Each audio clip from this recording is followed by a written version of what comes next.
Good morning friends. આનાથી અગાઉના લેક્ચરની અંદર આપણે સરેરાશ ઝડપ અને સરેરાશ ઝડપ માટેના કેટલાક વિશિષ્ટ પ્રકારના કિસ્સાઓના સૂત્રોની ચર્ચા કરીએ અને એ ચર્ચા ઉપર આધારિત કેટલાક દાખલાઓ ગણ્યા હતા. એમાંથી એક દાખલો તમને હોમવર્કની અંદર આપ્યો હશે. ઘણા બધા વિદ્યાર્થીઓ દાખલો ગણ્યો હશે અને જેને દાખલો ગણવામાં થોડી ઘણી ક્યાંક તકલીફ પડી હોય તો અહીંયા આગળ એનું સોલ્યુશન જોઈ લેજો. દાખલાની અંદર આપણે કીધું હતું કે એક કાર છે જે P થી Q સુધીની મુસાફરી દરમિયાન સ્મોલ t જેટલો સમય લે છે, જેમાંથી અડધા સમય દરમિયાન તેની ઝડપ 60 કિલોમીટર પર અવર જેટલી છે. બાકીની મુસાફરીમાંથી અડધા અંતર દરમિયાન તેની ઝડપ 40 કિલોમીટર પર અવર છે, જ્યારે બાકીના અડધા અંતર દરમિયાન તેની ઝડપ 20 કિલોમીટર પર અવર છે. તો સરેરાશ ઝડપ શોધો. તો અહીંયા આગળ વિદ્યાર્થી મિત્રો સૌથી પહેલા ટોટલ જે મુસાફરી છે, આ મુસાફરી P થી Q સુધીની છે. P Q P થી Q સુધીની જે મુસાફરી છે, આ મુસાફરી માટે તે ટોટલ t જેટલો સમય લે છે. ટોટલ કેટલો સમય લે છે? t જેટલો. હવે એમાંથી અડધા સમય દરમિયાન, ચલો અડધો સમય, વચ્ચે અહીંયા હું બિંદુ મૂકી દઉં. આ અડધો સમય એટલે આટલો સમય આપણે લઈ લઈએ t/2. આ બાકીનો અડધો સમય લઈ લઈએ t/2. આટલા સમય દરમિયાન તેની જે ઝડપ છે, ઝડપ તમને આપી છે 60 કિલોમીટર પર અવર. અહીંયા આગળ ઝડપ આપી દીધી છે 60 કિલોમીટર પર અવર જેટલી. હવે કીધું છે બાકીની જે મુસાફરી છે, બાકીની મુસાફરી એમાંથી અડધા અંતર દરમિયાન, તો બાકીની મુસાફરી એટલે આટલી R થી Q સુધીની મુસાફરી, એમાં અડધું અંતર એટલે અંતરના ભાગ પાડ્યા છે. અને અંતરના ભાગ પાડ્યા હોય તો આટલું જે અંતર છે, આ અંતરને હું d કહી દઉં. તો અડધું અંતર માટે અહીંયા આગળ આપણે કોઈ બિંદુ લઈ લઈએ S. એમાંથી અડધું અંતર એટલે આટલું અંતર મિત્રો, d નું અડધું d/2, બાકીનું અડધું પણ d/2 જેટલું થઈ જશે. તો અડધા અંતર દરમિયાન તેની ઝડપ આપી છે તમને. આ અડધા અંતર દરમિયાન ઝડપ આપી દીધી છે 40 કિલોમીટર પર અવર. બાકીના અડધા અંતર દરમિયાન ઝડપ તમને આપી દીધી છે 20 કિલોમીટર પર અવર. તો આ દરમિયાન તમને સરેરાશ ઝડપ શોધવાની કીધી છે. તો અહીંયા આગળ મિત્રો પહેલા d/2 આટલા ટુકડાની આપણે જો વાત કરીએ તો આટલા ટુકડા દરમિયાન તમને અંતર કેવું આપી દીધું છે? સરખું આપી દીધું છે. અને જો અંતર સરખું આપી દીધું હોય, અંતર કેવું આપે છે? સમાન. અને જો અંતર સમાન હોય તો આપણું સૂત્ર યાદ કરો. અંતર સમાન હોય તો સરેરાશ ઝડપ, આ બે નીચે માટે 2 3 લખી દો, is equal to 2 into ઝડપનો ગુણાકાર ભાગ્યા ઝડપનો સરવાળો. 2 v2 ની કિંમત છે 40, v3 ની કિંમત છે 20 ભાગ્યા 40 વત્તા 20. 2 ગુણ્યા 40 ગુણ્યા 20 ભાગ્યા 40 ને 20 કેટલા થઈ જશે? 60. અહીંયા થઈ જશે 2 તરી 6.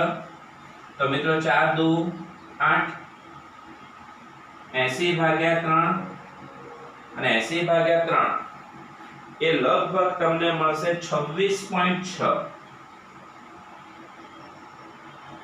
26.6 કિલોમીટર પર અવર.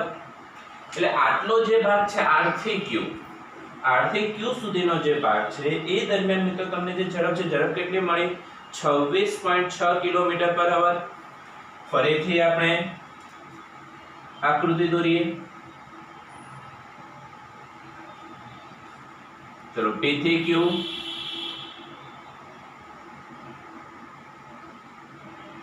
P Q, વચ્ચે બિંદુ આપણે લીધું છે R.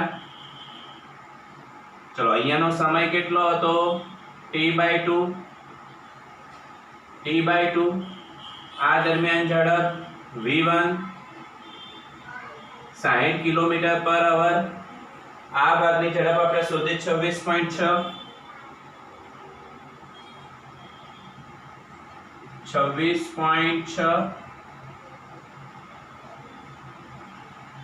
કિલોમીટર પર અવર જેટલી.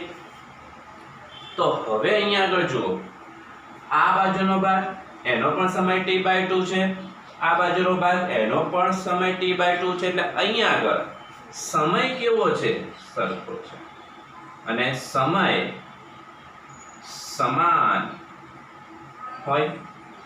અને વિદ્યાર્થી મિત્રો, જો સમય સરખો હોય તો સમય માટે સરેરાશ ઝડપનું સૂત્ર સીધો ઝડપોનો સરવાળો ભાગ્યા જેટલી ઝડપ તમને મળી હોય એ ઝડપોની સંખ્યા. એટલે આ ઝડપ 60, 26.6, આવા બે અવલોકનો છે તો ભાગ્યા કેટલા કરી દઈએ? 2.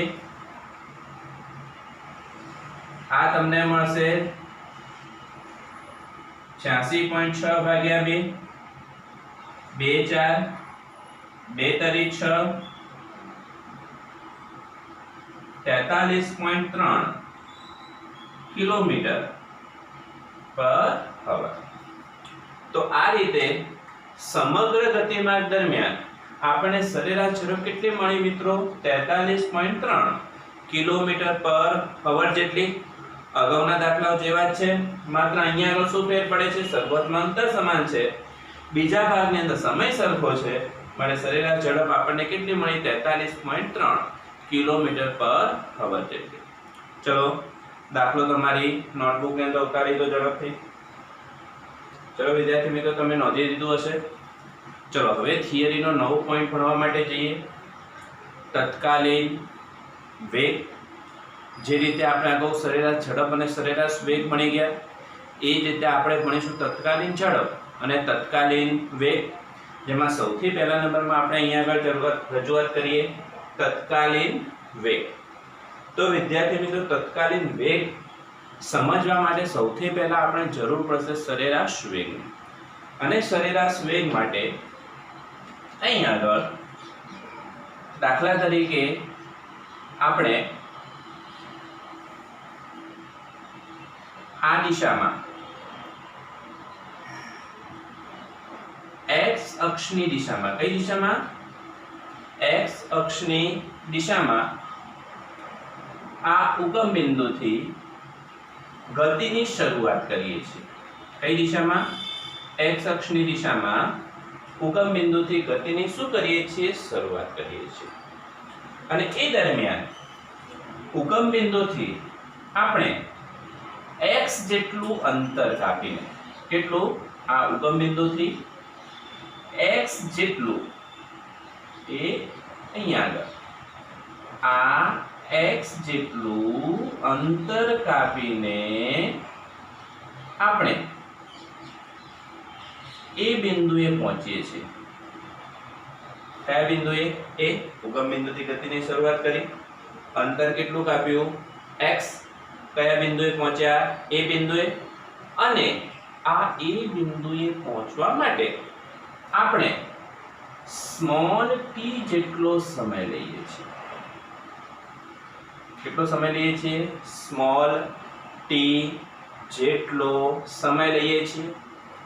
હવે આપણે આપણી ગતિની શરૂઆત ચાલુ જ રાખીએ છીએ. અહીંયા આગળ આપણે પહોંચી ગયા છીએ. હવે અહીંથી એ બિંદુથી હું ગતિની શરૂઆત કરી અને એ અહીંયા આગળ પહોંચું છું. આ બી બિંદુએ પહોંચું છું. કયા બિંદુએ? બે બિંદુએ પહોંચું છું અને એ દરમિયાન A થી B સુધીનું હું અંતર કાપું છું. કેટલું અંતર કાપું છું? A થી B સુધીનું. આ A થી B સુધીનું જે અંતર છે, આ અંતર કાપવા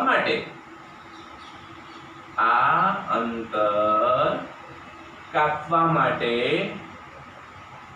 હું ડેલ્ટા ટી જેટલો સમયગાળો લઉં છું.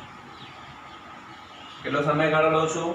ડેલ્ટા ટી જેટલો સમયગાળો લઉં છું અને એ દરમિયાન આ એ બિંદુએથી હું બી બિંદુએ આવું છું અને એ બિંદુએથી બી બિંદુ સુધી આવું છું. એટલે આટલું મેં સ્થાનાંતર કર્યું. A થી ક્યાં પહોંચ્યો? B. જો A થી B પહોંચતો હોઉં તો હું આ A ને પ્રારંભિક સ્થાન કહી દઉં. A થી ક્યાં પહોંચ્યો? B. આને હું અંતિમ સ્થાન કહી દઉં. આને કયું સ્થાન કહી દઉં? અંતિમ સ્થાન. અને પ્રારંભિક સ્થાન અને અંતિમ સ્થાનને જોડતું લઘુત્તમ અંતર એટલે આ અંતર, જેને આપણે સ્થાનાંતર કહીએ છીએ. તો આ દરમિયાન મેં સ્થાનાંતર કેટલું કર્યું? આ દરમિયાન મેં સ્થાનાંતર આટલું કર્યું અને આટલું સ્થાનાંતર જેને હું ડેલ્ટા x કહી દઉં. શું કહી દઉં? Delta x. A થી ગતિની શરૂઆત કરી, ક્યાં પહોંચ્યો? B. કેટલા સમયગાળામાં? ડેલ્ટા t જેટલા સમયગાળામાં. અને એ દરમિયાન A થી B પ્રારંભિક સ્થાન અને અંતિમ સ્થાનને જોડતું અંતર, તો આ અંતર એટલે આપણા સ્થાનાંતર. આ સ્થાનાંતર કેટલું કર્યું? Delta x. તો ડેલ્ટા t જેટલા સમયગાળામાં, ડેલ્ટા t જેટલા સમયગાળામાં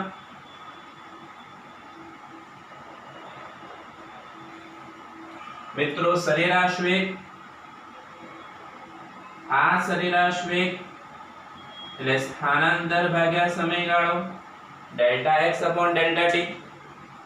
delta x upon delta t જેટલો. અગાઉ આપણે સરેરાશ વેગ મળીને આવ્યા છીએ.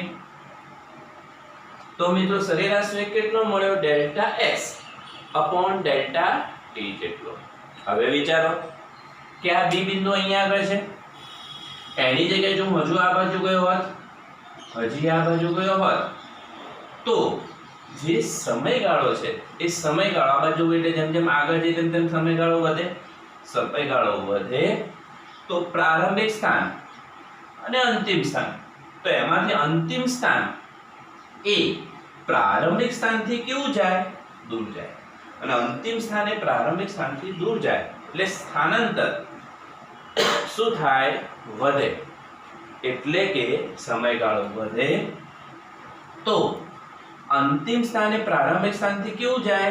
દૂર જાય. તો હવે ઊંધો વિચારો, સમયગાળો ઘટે. સમયગાળો ઘટે તો આ અંતિમ સ્થાન એ પ્રારંભિક સ્થાનથી કેવું આવે? નજીક આવે. એટલે હવે આપણે સમયગાળો શું કરીએ? ઘટાડીએ. અને સમયગાળો ઘટાડતા જઈએ તો શું થાય? જોઈએ. સમયગાળોને શું કરીએ? ઘટાડીએ. ચલો તો હવે A થી B જો હું સમયગાળો ઘટાડું છું તો એવા કિસ્સાની અંદર આ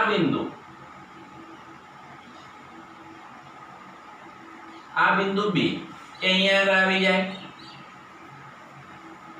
અંતિમ સ્થાને પ્રારંભિક સ્થાને કેવું આવ્યું? નજીક. બિંદુને મેં B' કીધું. તો આ વખતનો જે સમયગાળો છે આ સમયગાળાને હું કહી દઉં ડેલ્ટા t'. સમયગાળો ઘટ્યો એટલે અંતિમ સ્થાને પ્રારંભિક સ્થાને કેવું આવ્યું? નજીક. તો સ્થાનાંતર પણ શું થશે મિત્રો? સ્થાનાંતર પણ ઘટશે. સ્થાનાંતર પણ શું થશે? ઘટશે. તો સમયગાળો ઘટ્યો, સ્થાનાંતર પણ શું થયું? ઘટ્યું.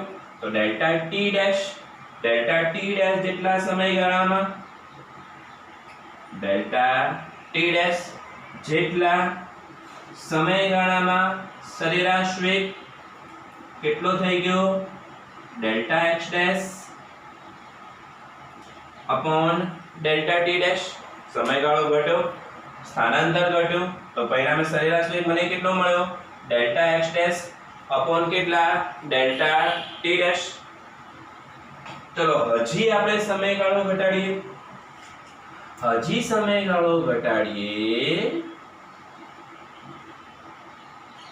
તો b ની જગ્યાએ b dash b double dash તો હજી અંતિમ સ્થાને પ્રારંભિક સ્થાને કેવું આવ્યું નજીક તો આ કિસ્સાની અંદર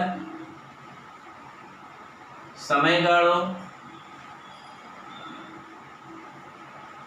ડેલ્ટા ટી ડબલ ડેશ ચલો તો સ્થાનાંતર પણ ઘટ્યું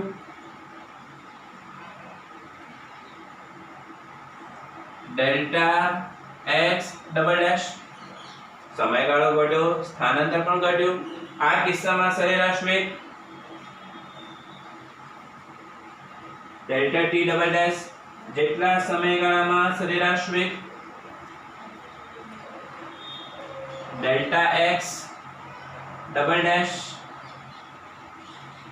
ભાગ્યા ડેલ્ટા ટી ડબલ ડેશ મિત્રો આપણે કર્યું શું છે તો જે સમયગાળો છે એ સમયગાળાને શું કરતા ગયા ઘટાડતા ગયા સમયગાળાને ઘટાડતા જઈએ સામે સ્થાનાંતર પણ ઘટશે સરેરાશ વેગ પણ બદલાતો જશે તો સમયગાળો ઘટાડતા ઘટાડતા ઘટાડતા આપણે સૂક્ષ્માતિ સૂક્ષ્મ સમયગાળો કરીએ સમયગાળો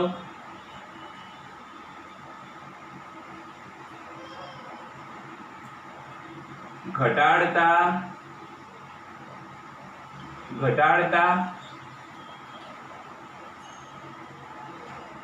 સૂક્ષ્માતિ સૂક્ષ્મ અતિ સૂક્ષ્મ સૂક્ષ્માતિ સૂક્ષ્મ એટલે કેવું અતિ સૂક્ષ્મ અને વિદ્યાર્થી મિત્રો જો અતિ સૂક્ષ્મ સમયગાળો કરી દઈએ તો એવા અતિ સૂક્ષ્મ સમયગાળો જે છે એ અતિ સૂક્ષ્મ સમયગાળા ડેલ્ટા ટી ને બદલે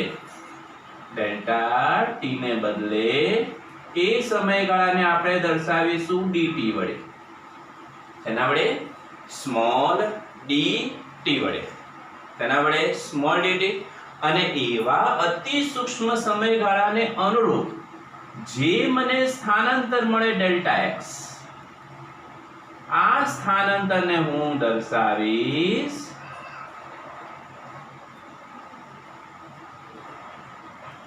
સ્મોલ dx વડે સમયગાળો ઘટાડતા જઈએ અને એવા સૂક્ષ્માતિ સૂક્ષ્મ સમયગાળામાં અને એવો અતિ સૂક્ષ્મ સમયગાળો અતિ સૂક્ષ્મ સમયગાળો આ અતિ સૂક્ષ્મ સમયગાળા માટે આ બિંદુ એકદમ નજીક આવે અને એકદમ નજીક આવે તો એવા સમયગાળાને આપણે દર્શાવીશું dt વડે એવા સૂક્ષ્માતિ સૂક્ષ્મ સમયગાળાને દર્શાવીશું dt વડે અને એવા સૂક્ષ્મ સ્થાનાંતરને દર્શાવીશું dx વડે એકદમ નજીક આ બિંદુ કેવું આવશે એકદમ નજીક આવશે અને એવા સૂક્ષ્મ સમયગાળાને હવે ડેલ્ટા વડે નહીં પરંતુ શેના વડે દર્શાવીશું સ્મોલ d જે ડેલ્ટા ફેરફાર કરતા પણ અતિ સૂક્ષ્મ ફેરફાર છે અને જો તમારી પાસે સમયગાળો dt હોય અને એવા કિસ્સાની અંદર સૂક્ષ્મ સ્થાનાંતર dx થાય તો હવે આપણે સરેરાશ વેગને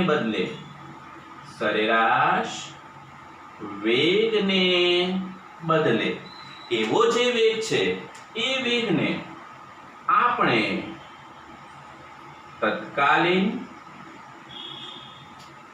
કયો વેગ તત્કાલીન અથવા તાક્ષણિક અથવા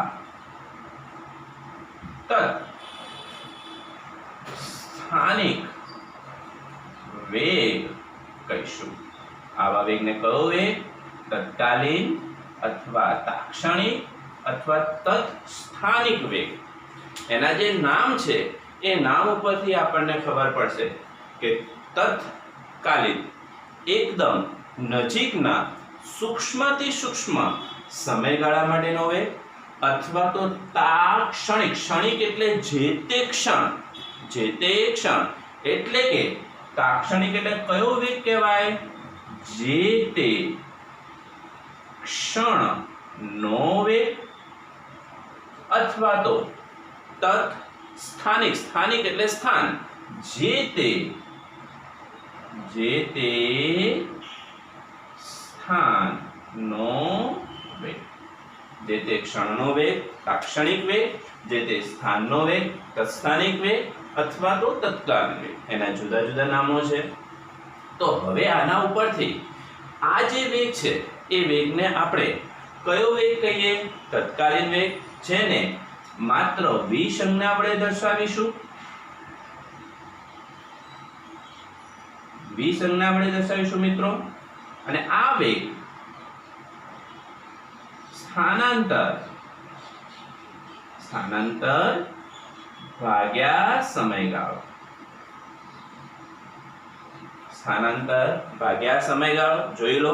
સ્થાનાંતર સૂક્ષ્મથી સૂક્ષ્મ સ્થાનાંતર dx, સમયગાળો સૂક્ષ્મથી સૂક્ષ્મ સમયગાળો dt, સ્થાનાંતર ભાગ્યા સમયગાળો એટલે dx by dt. પણ આ અતિ સૂક્ષ્મ ફેરફાર છે અને અતિ સૂક્ષ્મ ફેરફાર એને આપણે નામ શું આપી દીધું? તત્કાલીન વેગ.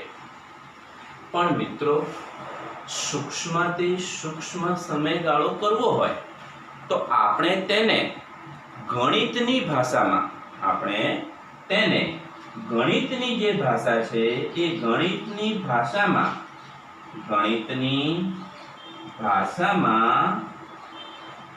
સૂક્ષ્મથી સૂક્ષ્મ સમયગાળા માટે આપણે limit delta T tends to 0, limit delta T tends to 0, આને વંચાય, આને વાંચીશું કઈ રીતે?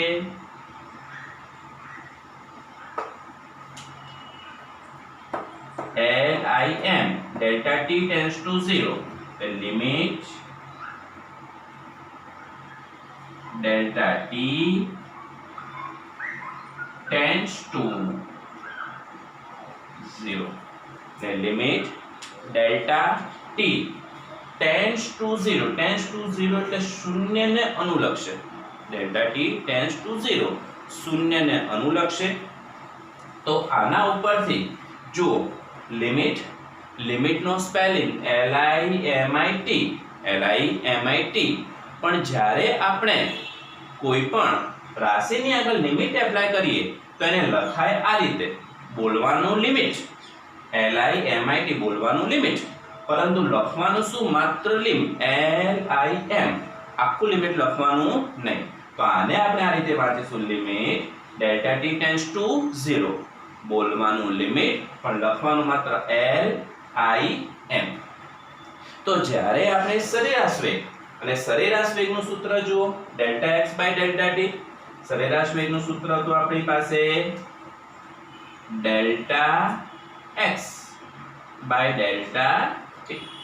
તો જ્યારે આપણે આ સરેરાશ વેગ ઉપરથી તત્કાલીન વેગ ઉપર જવું હોય ત્યારે તમારે જે સરેરાશ વેગ છે એ સરેરાશ વેગમાં લિમિટ એપ્લાય કરવી પડે. અને આ લિમિટ કેટલી? તો કે limit delta T tends to 0. એટલે કે તમારે જે સમયગાળો છે એ સમયગાળો સૂક્ષ્મથી સૂક્ષ્મ લેવાનો. અને સૂક્ષ્મથી સૂક્ષ્મ સમયગાળો કેટલો? તો કે શૂન્ય નહીં પણ શૂન્યની નજીક, શૂન્ય નહીં પરંતુ શૂન્યની કેવો? નજીક. અને આ જે પદ છે એ આપણા માટે બહુ જ અગત્યનું છે. આપણે ફિઝિક્સની અંદર વારંવાર દાખલાઓની અંદર, થિયરીની અંદર આપણે ગમે ત્યાં લિમિટ એપ્લાય કરવી પડશે. એટલે પ્રથમ વખત તમે બરાબર વ્યવસ્થા સમજી લેજો કે બોલવાનું શું? લિમિટ, પણ લખવાનું LIM. અને એનો અર્થ શું થાય? શૂન્ય નહીં પણ શૂન્યની નજીક. અને શૂન્ય નહીં પણ શૂન્યની નજીક જવા માટે લિમિટ એપ્લાય કરવી પડે. જ્યારે તમે લિમિટ એપ્લાય કરો છો તો એવા કિસ્સામાં આ જે ડેલ્ટા છે, આ ડેલ્ટા સ્મોલ ડી, આ ડેલ્ટા શેમાં કન્વર્ટ થઈ જાય? સ્મોલ ડી માં કન્વર્ટ થઈ જાય. આ ડેલ્ટા આ ડેલ્ટા પણ મિત્રો શેમાં કન્વર્ટ થઈ જાય? સ્મોલ ડી માં કન્વર્ટ થઈ જશે. તો જ્યારે પણ આપણે લિમિટ એપ્લાય કરીશું ત્યારે ડેલ્ટા એ શેમાં કન્વર્ટ થઈ જાય? સ્મોલ ડી માં. અને આને વાંચીશું dx/dt. dx/dt. આને આપણે આવી રીતે પણ વિદ્યાર્થી મિત્રો લખી શકીએ d/dt of x. d/dt of x અથવા આને હું આ રીતે પણ લખી શકું x અને એના માથા ઉપર ડોટ. x એના માથા ઉપર શું? ડોટ. તો સૌથી પહેલા નંબરમાં જો મારે તત્કાલીન વેગની અહીંયા આગળ જો વ્યાખ્યાની સરળ ભાષામાં રજૂઆત કરવી હોય તો તત્કાલીન વેગ મેળવવા માટે જે સરેરાશ વેગ છે એ સરેરાશ વેગમાં સમયગાળો સૂક્ષ્મથી સૂક્ષ્મ એટલે limit delta t tends to 0 apply કરવા પડે. જ્યારે આપણે લિમિટ એપ્લાય કરીશું ત્યારે આ સરેરાશ વેગ એ શેમાં ફેરવાઈ જશે? તત્કાલીન વેગની અંદર ફેરવાઈ જશે. માટે તત્કાલીન વેગનું સૂત્ર limit delta t tends to 0 delta x by delta t. જ્યારે તમે લિમિટ એપ્લાય કરો છો ત્યારે ડેલ્ટા શેમાં કન્વર્ટ થઈ જાય? સ્મોલ d માં કન્વર્ટ થઈ જાય. તો dx બાય dt. આને જ આપણે આ રીતે પણ લખી શકીએ અને આ રીતે પણ લખી શકીએ. હવે વિદ્યાર્થી મિત્રો બીજો પ્રશ્ન આવશે સાહેબ અહીંયા આગળ d by dt. d by dt. d by dt of x અને d by dt of x. અત્યારે હું માત્ર d by dt ની વાત કરું. શેની વાત કરું? d by dt. અને d by dt dt એટલે t for time. તો d by dt એટલે સમયની સાપેક્ષે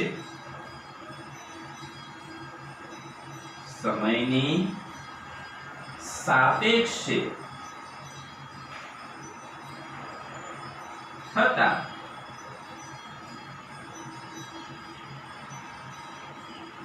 ફેરફારનો દર. સમયની સાપેક્ષે થતા ફેરફારનો દર. અને સમયની સાપેક્ષે થતા ફેરફારનો દર પણ અહીંયા આગળ મેં x નથી લખ્યા. જો અહીંયા આગળ હું x લખી દઉં x d by dt of x તો પછી x આવી ગયું. x એટલે અહીંયા આગળ સ્થાનની વાત કરીએ, અંતરની વાત કરીએ. અને સ્થાન કે પછી અંતરની વાત કરું તો એવા કિસ્સાની અંદર આપણે આને લખીશું સ્થાનમાં સમયની સાપેક્ષે સ્થાનમાં થતા ફેરફારનો દર. સમયની સાપેક્ષે x એ આપણા માટે શું છે? સ્થાન છે, અંતર છે. તો એ સમયની સાપેક્ષે એમાં થતા ફેરફારનો દર. દર એટલે વધી પણ શકે અને ઘટી પણ શકે. વધારો પણ હોય કે ઘટાડો પણ હોય. અને એટલા માટે મેં અહીંયા લખ્યું છે થતા ફેરફારનો દર. તો જો મારે અહીંયા આગળ તત્કાલીન વેગની વાત કરવી હોય તો તત્કાલીન વેગ માટે અહીંયા આગળ એને હું ત્રણ રીતે, એક ભૌતિક રીતે, બીજા નંબરમાં ગાણિતિક રીતે અને ત્રીજા નંબરમાં ભૌમિતિક રીતે. તો ભૌતિક રીતે મારે જો વાત કરવી હોય, ભૌતિક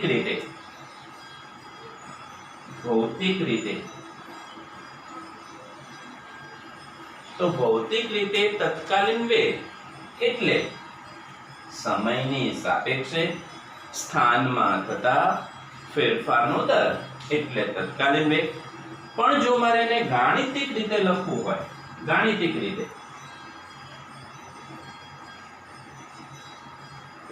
અને વિદ્યાર્થી મિત્રો જો મારે ગાણિતિક રીતે લખવું હોય તો અહીંયા આગળ સમયની સાપેક્ષે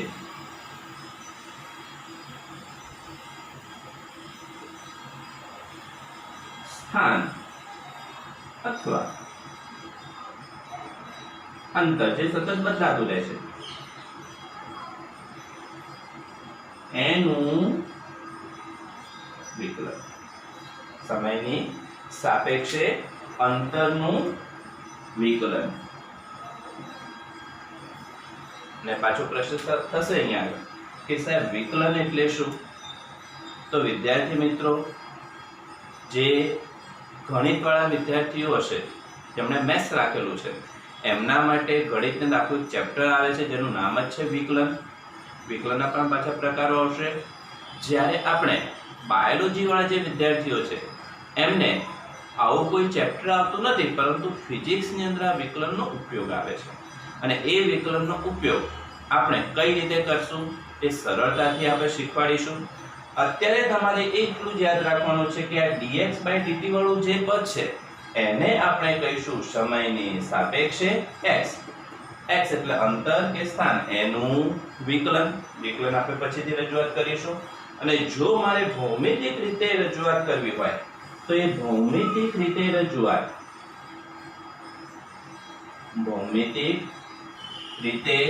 રજૂઆત એ આલેખની મદદથી થાય. શેના મદદથી? આલેખની મદદથી થાય. તો આ રીતે 3 રીતે રજૂઆત કરી શકાય: ભૌતિક રીતે, ગાણિતિક રીતે, ભૌમિતિક રીતે. ભૌતિક રીતે એટલે સમયની સાપેક્ષે. અહીંયા જે રાશિ હોય એમાં થતા ફેરફારનો દર, x હોય એટલે સ્થાનમાં થતા ફેરફારનો દર. ગાણિતિક રીતે લખવું હોય તો સમયની સાપેક્ષે જે તે રાશિનું વિકલન. અને ભૌમિતિક રીતે રજૂઆત કરવા માટે આપણે આલેખની રીતનો ઉપયોગ કરીશું. વિદ્યાર્થીઓ, સૌથી પહેલા આટલું નોંધી લો. ચલો ઝડપથી. ચલો વિદ્યાર્થીઓ, તમે નોંધી લીધું હશે. તો હવે તત્કાલીન વેગ v, v નું સૂત્ર limit delta t tends to 0 delta x by delta t, એને આપણે dx/dt વડે પણ દર્શાવી શકીએ. d/dt ઓફ x બરાબર x ડોટ. ચલો હવે અહીંયા આગળ આપણે તમને એવું કીધું કે d/dt ઓફ x એ સમયની સાપેક્ષે થતા ફેરફારનો દર. અને સમયની સાપેક્ષે થતા ફેરફારનો દર મારે સમજવો હોય તો દાખલા તરીકે આપણે એક ઉદાહરણ લઈએ કે કોઈ એક બાળક છે. આ બાળક જન્મે છે અને જન્મ્યા પછી ધીરે ધીરે એની જે હાઈટ છે, એની જે ઊંચાઈ છે, એ ઊંચાઈમાં સમયની સાપેક્ષે શું થાય છે? વધારો થાય છે. અને જો સમયની સાપેક્ષે વધારો થતો હોય તો સમય તો સતત વધતો રહેવાનો. તો બાળકના જન્મ પછી તમે વિચારો, કલ્પના કરો કે જ્યારે બાળક 1 મહિનાનું થાય છે, 1 મહિનાનું થાય ત્યારે એની જે ઊંચાઈ છે, એની જે હાઈટ છે, એ હાઈટમાં વધારો થાય. અને એ વધારો આપણને સારો એવો નોંધવાપાત્ર દેખાય છે. ચલો બીજા મહિને પણ એની હાઈટમાં વધારો થાય. એમ કરતાં કરતાં કરતાં બાળક 1 વર્ષનું થાય એટલે એની હાઈટમાં વધારો થાય. 2 વર્ષનું થાય એની હાઈટમાં વધારો થાય. એમ કરતાં કરતાં કરતાં કરતાં કરતાં કરતાં બાળક છેક 20 વર્ષ સુધી પહોંચે છે ત્યારે તેની જે હાઈટ છે, એની જે ઊંચાઈ છે, એ ઊંચાઈમાં સમયની સાપેક્ષે સતત શું થાય છે? વધારો થાય છે. અને સમયની સાપેક્ષે જો સતત વધારો થતો હોય તો એ ઊંચાઈમાં સમયની સાપેક્ષે થતા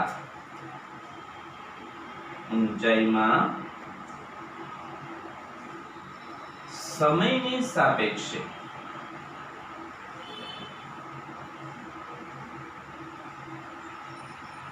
થતા ફેરફારનો દર બરાબર આપણે દર્શાવી શકીએ dh/dt. h એટલે હાઈટ, ઊંચાઈ. કોની સાપેક્ષે? સમયની સાપેક્ષે માટે dh/dt. પણ વિચારો, બાળક 1 મહિનાનું થાય છે, 1 મહિનાનું, ત્યારે એની હાઈટ જે છે, ધારો કે 1 ફૂટ જેટલી વધે છે. ધારો કે 1 ફૂટ જેટલી વધે. ચલો પહેલા મહિનામાં જો 1 ફૂટ વધે તો શું બીજા મહિનામાં 1 ફૂટ જેટલી જ વધે? ચલો વિચારો કે 1 ફૂટ વધી ગઈ તો બીજા મહિનાની હાઈટ કેટલી થઈ? 2.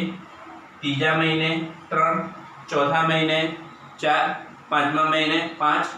એમ કરતા કરતા 1 વર્ષ એટલે 12 મહિના. 12 મહિનામાં તો એની હાઈટ થઈ જાય 12 ફૂટ. વિચારો 12 ફૂટ જેટલી હાઈટ થાય ખરી. અને જો 12 ફૂટ જેટલી થઈ જાય તો પછી 50 વર્ષે 50 ફૂટ, 100 વર્ષે 100 ફૂટ. શક્ય નથી. તો વિદ્યાર્થી મિત્રો, પહેલા મહિને એની હાઈટ જે છે વધે છે 1 ફૂટ, બીજા મહિને પણ એની હાઈટ તો વધે જ છે, પણ એ હાઈટમાં થતો જે વધારો છે એ વધારો પહેલા મહિનાની સાપેક્ષમાં ઓછો હોય. પહેલા મહિનાની સાપેક્ષમાં કેવો હોય? ઓછો હોય. બીજા કરતા ત્રીજા મહિને પણ એની ઊંચાઈમાં થતો જે વધારો છે એ વધારો તો વધશે તો ખરા જ, પણ એ વધારો કેવો હશે? ઓછો હશે. અને એમ કરતા 20 થી 30 વર્ષ દરમિયાન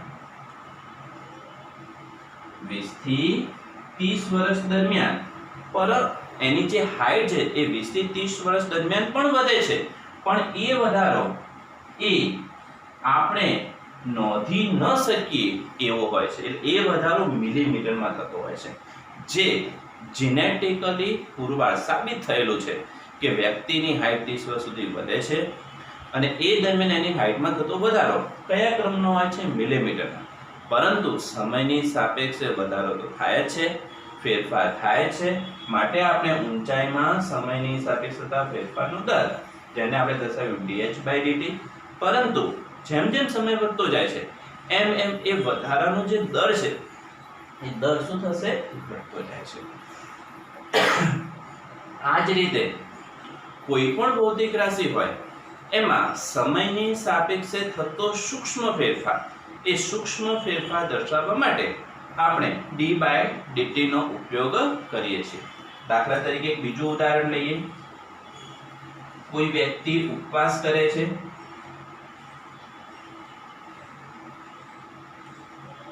અત્યારે આપણે શ્રાવણ મહિનો ચાલુ છે, તો શ્રાવણ માસ જે છે એ શ્રાવણ માસ દરમિયાન વ્યક્તિ ઉપવાસ કરે છે, અને શ્રાવણ માસ દરમિયાન વ્યક્તિ જો ઉપવાસ કરતો હોય તો ઉપવાસ દરમિયાન એનું જે દળ છે એ દળ, કારણ કે શ્રાવણ માસ દરમિયાન ખાવાનું 2 ટાઈમમાંથી 1 ટાઈમ થઈ જાય, 2 ટાઈમમાંથી 1 ટાઈમ ખાવાનું થઈ જાય, એટલે સ્વાભાવિક છે કે એના દળમાં શું થાય? ઘટાડો. પણ કોની સાપેક્ષે?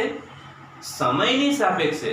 જ્યારે આપણે ઉપવાસની શરૂઆત કરીએ છીએ ત્યારે આપણે એનું દળ નોંધી દઈએ, અને સૌથી છેલ્લે જ્યારે 30 દિવસ પૂરા થાય ત્યારે આપણે તેનું દળ નોંધીએ. તેના દળમાં શું થાય છે? ઘટાડો. અને આ વખતે દળમાં થતો જે ઘટાડો છે dm/dt, m એટલે માસ, દળ, સમયની સાપેક્ષે દળમાં થતો ફેરફાર, અને સમયની સાપેક્ષે થતા ફેરફારનો જે દર છે એટલે dm/dt. એટલે વ્યક્તિ જ્યારે ઉપવાસ કરશે ત્યારે એના દળમાં શું થશે મિત્રો? ઘટાડો થશે. તો આના પરથી બીજી મિત્રો આપણે આ પણ વસ્તુ નોંધવી પડશે કે જ્યારે કોઈ રાશિ, દાખલા તરીકે dm/dt, આ જે ફેરફાર છે આ ફેરફાર મને ધન મળે. કેવો મળે? ધન મળે. અને જો આ ફેરફાર મને ધન મળે તો આપણે સમજી જવાનું કે સમયની સાપેક્ષે દળમાં થતો જે ફેરફાર છે મને ધન મળ્યો. ધન મળ્યો એટલે દળમાં શું થાય છે? આવું પણ થઈ શકે. આશ્ચર્ય નહીં પામવાનું, કારણ કે શ્રાવણ મહિનો પૂરો થાય એટલે બીજા મહિનેથી આપણે ખાવાનું 2 ટાઈમ નહીં 3 ટાઈમ કરી દઈએ. 3 ટાઈમ કરી દઈએ એટલે એના પછીના બીજા મહિને પાછો દળમાં શું થઈ ગયો હોય? વધારો. એટલે કે જો આ ગુણોત્તર મને ધન મળે તો દળમાં શું થાય? વધારો. પણ શ્રાવણ માસ દરમિયાન જો આ ફેરફાર મને ઋણ મળે, માઈનસ, તો વિચારવાનું દળમાં શું થાય? ઘટાડો થાય. પરંતુ જો dm/dt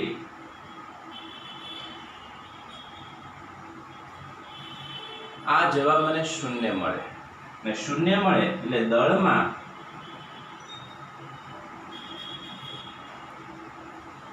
કોઈ જ ફેરફાર ન થાય. એટલે દળમાં કોઈ પણ ફેરફાર ન થાય એટલે આ દળ કેવું થઈ ગયું મિત્રો? અચળ થઈ ગયું. આવું પણ થઈ શકે. કેમ થાય? વિચારો. શ્રાવણ માસનો ઉપવાસ તો કર્યો, ખાવાનું 1 ટાઈમ, બીજા ટાઈમ બજારમાં ઘણું જ મળે છે, પેડા, ફ્રૂટ, વેફર્સ, આવું બધું આપણે દિવસ દરમિયાન ખાવાનું ચાલુ જ રાખીએ તો દળ જે છે એ દળમાં ઘટાડો થવાની જગ્યા કદાચ વધી શકે, કાં તો દળ કેવું થઈ જાય? અચળ થઈ જાય. અને આને આપણે ગણિતની ભાષામાં બહુ જ સારી રીતે વિદ્યાર્થી મિત્રો ઉપયોગ કરવાનો છે. તો આ રીતે તત્કાલીન વેગનું સૂત્ર v બરાબર dx/dt, સમયની સાપેક્ષે x એટલે અંતર કે સ્થાનમાં થતો ફેરફાર. પણ આ ફેરફારનો દર કોઈ પણ રાશિમાં હોઈ શકે, અને એવી કોઈ પણ રાશિ એટલે હાઇટમાં ફેરફારનો વધારાનો કે ઘટાડાનો દર હોઈ શકે, અથવા તો દળની અંદર પણ ફેરફારનો દર હોઈ શકે. આ ફેરફારના દરને આપણે ગણિતની ભાષામાં શું કહીશું? વિકલન કહીશું, જે પછીના લેક્ચર્સની અંદર આપણે ભણીશું. સારું વિદ્યાર્થી મિત્રો, આજે આટલા સુધી રાખીએ. બરાબર વ્યવસ્થિત તૈયારી કરજો. આના પછી આપણે પછીનું જે લેક્ચર છે એની અંદર આપણે તત્કાલીન ઝડપ વિશે ચર્ચા કરીશું.